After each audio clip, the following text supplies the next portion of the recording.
नमस्कार। आपका अखबार के इस अंक में आपका स्वागत है। मैं हूं प्रदीप सिंह। ऑपरेशन सिंदूर की जानकारियां जैसे जैसे बाहर आ रही हैं उससे ये पता चल रहा है कि ये ऑपरेशन कितना बड़ा था और इस ऑपरेशन का इम्पैक्ट कितना बड़ा था, केवल तात्कालिक रूप से नहीं, भविष्य की दृष्टि से भी, जियोपॉलिटिक्स की दृष्टि से भी और भारत की रक्षा तैयारी की दृष्टि से भी, और इसके अलावा हमारे दो पड़ोसियों पाकिस्तान और चीन की सामरिक तैयारी की दृष्टि से भी। लेफ्टिनेंट जनरल राहुल सिंह जो vice chief of army staff है वो फिक्की में थे कल। वहाँ बातचीत हो रही थी न्यू एज मिलिट्री टेक्नोलॉजी के बारे में, तो उसमें जाहिर है कि ऑपरेशन सिंदूर का जिक्र आना ज़रूरी था। पहली बार किसी आर्मी ऑफिसर ने, बड़े कमांडर ने, बड़े अधिकारी ने, या सरकार की ओर से भी कह सकते हैं कि चीन का नाम लिया गया है ऑपरेशन सिंदूर में। उन्होंने कहा कि हम एक देश पाकिस्तान से नहीं लड़ रहे थे ऑपरेशन सिंदूर के समय, हम 3 देशों से लड़ रहे थे, पाकिस्तान, चीन और इसके अलावा तुर्की। तीनों इसमें शामिल थे। पाकिस्तान के बारे में तो हमको पता ही है कि वो क्या कर रहा था, लेकिन तुर्की लगातार ड्रोन और दूसरे हथियार पाकिस्तान को मुहैया करा रहा था ऑपरेशन सिंदूर के दौरान भी, यानी पहलगाम की घटना के बाद भी। और उसके अलावा चीन रियल टाइम इंटेलिजेंस, अपने सैटेलाइट्स के जरिए रियल टाइम इंटेलिजेंस पाकिस्तान को मुहैया करा रहा था। और उन्होंने सबसे बड़ी बात जो कही, उन्होंने कहा कि चीन दरअसल लाइव लैब टेस्टिंग कर रहा था अपने हथियारों की, जिसके रिज़ल्ट बहुत अच्छे नहीं आए। मैं कह रहा हूँ कि जिसके रिज़ल्ट बहुत डिज़ास्टरस आए। चीन ने अपने जो हथियार टेस्ट किए, यानी अपना एयर डिफेंस सिस्टम हो और चाहे उसके फाइटर जेट हो, चाहे मिसाइल्स हो, सब की सब बेकार साबित हुई। अब बहुत से विद्वान लोग हैं, जानकार लोग हैं जो कह रहे हैं कि हमारे आर्मी कमांडर ने, लेफ्टिनेंट जनरल राहुल सिंह ने पोल खोल दी ऑपरेशन सिंदूर की, सरकार को एक तरह से बेनकाब कर दिया। उनकी समझ में नहीं आ रहा है कि उन्होंने कहा क्या। उन्होंने पहली बात ये कही कि पॉलिटिकल लीडरशिप के अंदर कोई एम्बिग्युइटी नहीं थी, कोई दुविधा नहीं थी। बड़े स्पष्ट निर्देश थे कि अगर रेड लाइन यानी लक्ष्मण रेखा आप क्रॉस करेंगे, यानी पाकिस्तान के लिए, तो उसकी सज़ा मिलेगी। पहले की तरह नहीं होगा कि हम चोट सहते रहेंगे और चुप रहेंगे। अगर हमको चोट पहुंचाने की कोशिश होगी तो उसका मुंहतोड़ जवाब दिया जाएगा, और जवाब दिया गया। जब पहले हमने उनके आतंकी ठिकानों पर हमला किया तो पाकिस्तान को ही नहीं, पूरी दुनिया को बताकर किया कि हमारी लड़ाई आतंकवाद से है, आतंकवादी ठिकानों पर हम हमला करेंगे, और हमने किया। लेकिन पाकिस्तान को लगा कि वो भी जवाब दे सकता है, तो उन्होंने हमारे सिविलियन ठिकानों और उसके अलावा हमारे मिलिट्री बेस पर हमला करने की कोशिश की। और उस कोशिश का नतीजा ये हुआ कि भारत ने उनके 11 एयर बेस ख़त्म कर दिए, उड़ा दिए पूरी तरह से। उनका जो न्यूक्लियर स्टॉक पाइल था या जहाँ पर न्यूक्लियर फैसिलिटी थी, वहाँ तक हमला किया। और पाकिस्तान के डीजीएमओ ने जब फ़ोन किया भारत से युद्ध विराम के लिए, या ये हॉस्टिलिटी, ये जो आक्रमण हो रहा था इसको रोकने के लिए, तो कहा कि हमको पता है कि आपके कौन कौन से हथियार तैयार हैं हमला करने के लिए। अब आप देखिए, अब इसको पेश किस तरह से किया जा रहा है कि पाकिस्तान को तो सब कुछ पता था, तो हमारा इंटेलिजेंस क्या कर रहा था? हमारा इंटेलिजेंस ये बता नहीं रहा, हमारा इंटेलिजेंस और हमारी फ़ौज कर रही थी। उसने जितनी चोट पहुंचाई है पाकिस्तान को, शायद ही पाकिस्तान को इतनी बड़ी चोट कभी भारत की ओर से पहुंची होगी। उसके 11 एयरबेस ख़त्म कर दिए, 9 आतंकी ठिकाने ख़त्म कर दिए। लेकिन लेफ्टिनेंट जनरल राहुल सिंह ने ये कहा कि भारत को बहुत बड़ी तैयारी की ज़रूरत है। हमारे जो नागरिक ठिकाने हैं, ये ठिकाने मेरा मतलब है नागरिक शहर जो है, सिटीज़ जो है, उनकी सुरक्षा के लिए हमको एयर डिफेंस सिस्टम तैनात करने पड़ेंगे। उन्होंने इजराइल से तुलना करते हुए कहा कि इजराइल से हमारी तुलना नहीं हो सकती। इजराइल बहुत छोटा सा देश है, वो एक आयरन डोम बनाकर जो है अपने एयर डिफेंस सिस्टम को मजबूत कर सकता है, अपने देश की सुरक्षा कर सकता है। भारत के लिए ये संभव नहीं है। तो हमें बड़े पैमाने पर, क्योंकि इतनी बड़ी आबादी और इतना बड़ा देश है, कि हमको अपने एयर डिफेंस सिस्टम जगह जगह पर तैनात करने पड़ेंगे।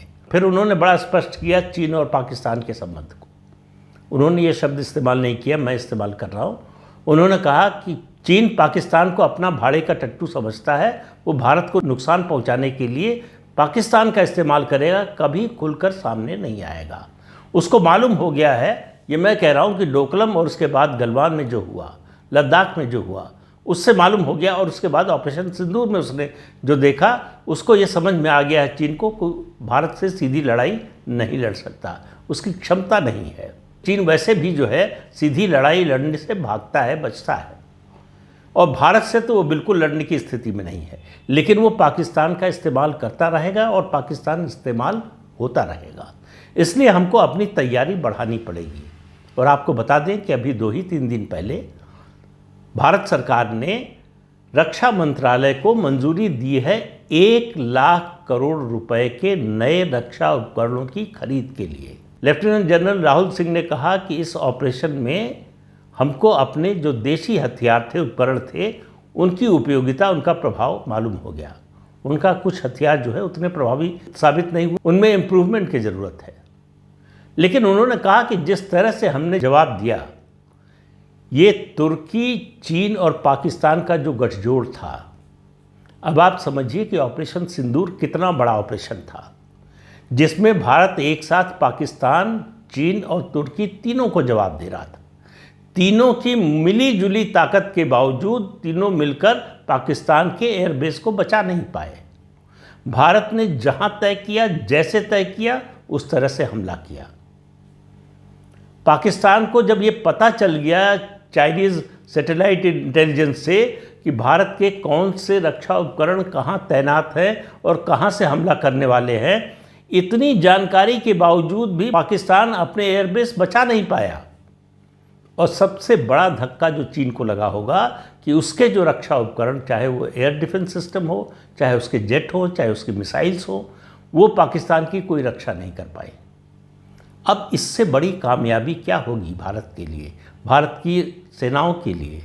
और उन्होंने कहा जो तैयारी थी, हमारी तैयारी इस बार ये थी कि तीनों सेनाएं, सेना के तीनों अंग यानी आर्मी, एयरफोर्स और नेवी, तीनों का इस्तेमाल किया जाएगा।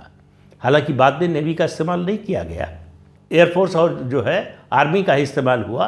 अगर नेवी का इस्तेमाल हुआ होता तो पाकिस्तान की आज क्या हालत होती, इसकी कल्पना करना भी मुश्किल है। और उन्होंने एक बहुत महत्वपूर्ण बात कही। उन्होंने कहा कि ये जो लोग कहते हैं ना कि कुछ दिन और, 2-3 दिन और हमला करते, और थोड़ा मारना चाहिए था, और थोड़ा बढ़ाना चाहिए था। उन्होंने कहा आज की दुनिया में युद्ध शुरू करना आसान है, लेकिन युद्ध को कंट्रोल करना बहुत कठिन है। और लेफ्टिनेंट जनरल राहुल सिंह के ही शब्दों में अगर कहें तो कब हमने युद्ध रोका, ये हमारी पॉलिटिकल लीडरशिप का, मिलिट्री लीडरशिप का मास्टर स्ट्रोक था कि हमने जब अपना पॉलिटिकल और मिलिट्री जो एम था जब अचीव कर लिया, हमने वॉर को रोक दिया।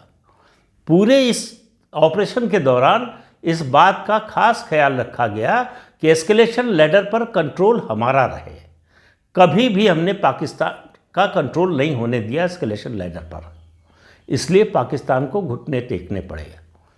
चीन और तुर्की की मदद के बावजूद, हर तरह की सहायता के बावजूद, हर तरह के इनपुट और हथियार मिलने के बावजूद पाकिस्तान को घुटने टेकने पड़े।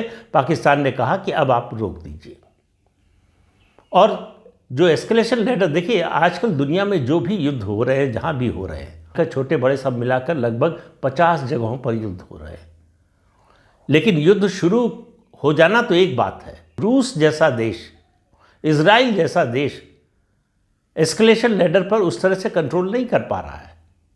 भारत ने कितनी आसानी से, कितनी तेजी से काम किया कि कुछ घंटों में पाकिस्तान को घुटने पर ला दिया। और ये मैं मानता हूं कि ये पाकिस्तान को ही नहीं, चीन और तुर्की को भी घुटने पर ला दिया। उनकी सहायता के बावजूद पाकिस्तान ने जो मार खाई है पिछले 77-78 साल में, इससे बड़ी मार पाकिस्तान को नहीं पड़ी है। लेकिन फिर कह रहा हूं, बार बार कहता हूं कि इसका ये मतलब नहीं कि पाकिस्तान सुधर जाएगा। एक तो चीन वो चाहे भी तो सुधरने नहीं देगा, बार बार इस्तेमाल करता रहेगा पाकिस्तान का भारत के खिलाफ, क्योंकि सीधे लड़ने की चीन की हिम्मत नहीं है और उसकी रणनीति भी नहीं है।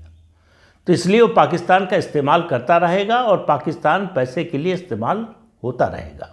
तो भारत ने ऑपरेशन सिंदूर के जरिए ये पूरी दुनिया को बताया, एक, उसके स्वदेशी रक्षा उपकरणों की उपयोगिता और प्रभाव क्या है, कितना हमने डेवलप कर लिया है इस मामले में, हम कितना आगे निकल चुके हैं दुनिया से। दूसरा, हमारा एयर डिफेंस सिस्टम जो ज़्यादातर देशी है वो कितना प्रभावी है। पाकिस्तान का कोई हमला लक्ष्य तक पहुंच नहीं पाया, ये कोई सामान्य बात नहीं है। लेकिन जो विघ्न संतोषी हैं, जिनको भारत का मजाक उड़ाने, भारत का विरोध करने और भारत के दुश्मनों की प्रशंसा करने से फुर्सत नहीं है, उनकी समझ में ये बात नहीं आएगी कि ऑपरेशन सिंदूर भारत की कितनी बड़ी विजय है। इतना ही नहीं, अभी जो आपने दृश्य देखा तिरुवनंतपुरम हवाई अड्डे पर, जिस तरह से F-35 ब्रिटिश नेवी का वैसे था, लेकिन जो है वो खरीदा था उन्होंने अमेरिका से, और दुनिया का सबसे उन्नत, सबसे महंगा, सबसे प्रभावशाली फाइटर जेट माना जाता है। 20 दिन से ज़्यादा हो गए वो भारत में खड़ा है, उसे ठीक नहीं कर पाए। न ब्रिटेन के इंजीनियर्स कर पाए, न अमेरिका के इंजीनियर्स कर पाए। अब उसके टुकड़े किए जा रहे हैं, अलग अलग हिस्से निकाले जा रहे हैं, उनको ट्रांसपोर्ट प्लेन से ले जाया जाएगा। ये अमेरिका के लिए इतनी बड़ी चपत है। और चीन के जो फाइटर जेट, मिसाइल्स और एयर डिफेंस सिस्टम की बर्बादी की है भारतीय एयरफोर्स ने, उससे चीन को जो तमाचा पड़ा है, मुझे लगता है कि पिछले कई दशकों में चीन के खिलाफ इस तरह का एक्शन, जो सीधा एक्शन ना हो, एक तरह से ये परोक्ष रूप से चीन पर एक्शन था, वो भारत ने किया और चीन को बताया कि तुम्हारी हैसियत क्या है, तुम्हारे रक्षा उपकरणों का जो तुम उत्पादन करते हो जिनका, उनकी क्वालिटी क्या है, उनका इफ़ेक्ट कितना है, ये पूरी दुनिया को बता दिया। देखिए, दुनिया में जो डिफेंस प्रोटेक्शन इंडस्ट्रियल कॉम्प्लेक्स है उसका बड़ा महत्व होता है। इस मामले में सबसे आगे अमेरिका है, इसमें कोई शक नहीं है। उसके अलावा यूरोप के कुछ देश हैं, चीन को भी माना जाता था, अब भी हालांकि माना जाता है, लेकिन चीन के रक्षा उपकरणों की क्वालिटी पर अब सवाल उठने शुरू हो गए। और भारत के जो रक्षा उपकरण हैं उनकी जो उपयोगिता साबित हुई है, उनका जो प्रभाव साबित हुआ है, पूरी दुनिया की रुचि अब उसमें बढ़ने लगी है। अलग अलग देशों से ऑर्डर आने लगे, चाहे ब्रह्मोस मिसाइल के हों, चाहे आकाश तीर के हों, चाहे आकाश मिसाइल सिस्टम के हों, जितने भी हमारे इस तरह के रक्षा उपकरण हैं उनकी मांग दुनिया में बढ़ने लगी है। ये बात पाकिस्तान से ज़्यादा चीन के लिए चिंता की है। चीन किसी भी हालत में नहीं चाहता कि भारत आगे बढ़े, चाहे आर्थिक रूप से या सैन्य रूप से। इसीलिए वो इस्तेमाल करता है पाकिस्तान का, भारत के रास्ते में रोड़े अटकाने के लिए, भारत के विकास का मार्ग अवरुद्ध करने के लिए हर संभव कोशिश करता है, अभी भी कर रहा है और आगे भी करता रहेगा, वो रुकेगा नहीं। लेकिन जो लेफ्टिनेंट जनरल राहुल सिंह ने बात कही कि भारत को इस मामले में बड़े पैमाने पर तैयारी की ज़रूरत है, यानी आने वाले दिनों में आप मान कर चलिए कि हमारा रक्षा बजट बहुत बड़ा होने वाला है। और हमारी तैयारी, जो उन्होंने कहा कि लाइव लैब थी ऑपरेशन सिंदूर के दौरान चीन के उपकरणों की परीक्षा की, वो तो फेल हो गए, हम डिस्टिंक्शन के साथ पास हो गए। इससे हमारे वैज्ञानिकों, जो रिसर्चर्स हैं, जो डेवलपर्स हैं और जो निजी क्षेत्र की कंपनियां रक्षा उत्पादन में आ रही हैं, उनको प्रोत्साहन मिलेगा। तो भारत की ताकत जिस तरह से बढ़ रही है, ऑपरेशन सिंदूर ने उस पर पूरी दुनिया के सामने एक मुहर लगा दी है कि भारत को कम ना आंको, भारत को कमज़ोर मत समझो, भारत को पिछड़ा हुआ मत समझो, चाहे वो आर्थिक क्षेत्र की बात हो और चाहे मिलिट्री प्रिपेयर्डनेस की बात हो, चाहे मिलिट्री इक्विपमेंट के प्रोडक्शन की बात हो। हर मामले में भारत बहुत तेज़ी से आगे बढ़ रहा है। लेकिन हमको इस मामले में, जो लेफ्टिनेंट जनरल ने जो बात कही, फास्टर देन फास्ट जो है, वो हमको एक्ट करना पड़ेगा। तो ये तैयारी हमारी जो है, अब ये जो 2 फ्रंट वार और 2.5 फ्रंट वार की बात हो रही थी, तो एक तरह से हमने 2 फ्रंट वार ही लड़ी है। फ़र्क सिर्फ इतना है कि चीन की सेना नहीं उतरी। तो सेनाएं तो इधर भारत और पाकिस्तान की ओर से भी जो है, जिसको कहते हैं बूट्स ऑन द ग्राउंड, वो तो इन दोनों देशों के बीच में भी नहीं हुआ। लेकिन जो मॉडर्न वॉरफेयर था ये, इसमें चीन शामिल था, उसके शामिल होने के पर्याप्त प्रमाण है, और तुर्की भी। तो भारत को अपने शत्रुओं के बारे में बोध बहुत स्पष्ट हो जाना चाहिए। भारत में अब भी एक वर्ग ऐसा है जो चीन और तुर्की के समर्थन में खड़ा होने में संकोच नहीं करता है। उन लोगों के लिए ये चेतावनी है कि चीन को जो तमाचा पड़ा है, उसके बाद अब देखना होगा कि ये लोग जो चीन के समर्थक हैं, प्रशंसक हैं, किस तरह से चीन की प्रशंसा करते हैं, किस तरह से चीन का समर्थन करते हैं। आने वाले दिनों में ये बात और स्पष्ट होगी। तो इस अंक में इतना ही। अगले अंक में फिर मिलेंगे किसी नए मुद्दे के साथ। तब तक के लिए अनुमति दीजिए।